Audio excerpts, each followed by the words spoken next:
Isa ang Our Lady of Perpetual Help Shrine o Baclaran Church sa dinadagsa tuwing simbang gabi.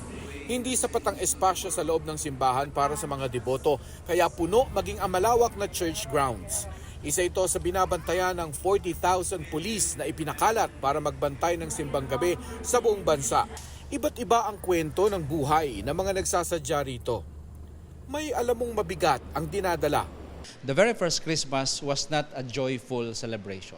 It was not a joyful journey. The Holy Family had their own share of struggles and difficulties nung paglalakbay patungo sa unang Pasko. At yun ay maaari nating paghugutan ng lakas, inspirasyon that in the midst of our personal struggles as well, May mga nagpapasalamat din sa mga biyaya at munting himala ng buhay.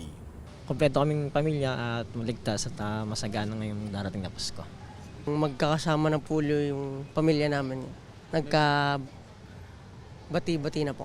Last year po kasi nagka-problema. Ang iba na may humihiling ng mas swabing kapalaran sa pagsuong ng susunod na taon.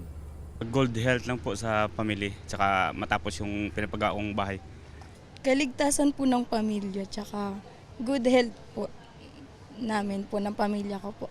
Isa sa mga inabutan namin si Nanay Nida na bagamat puno ng pagsubok ang buhay, hindi pa rin natitinag ang debosyon.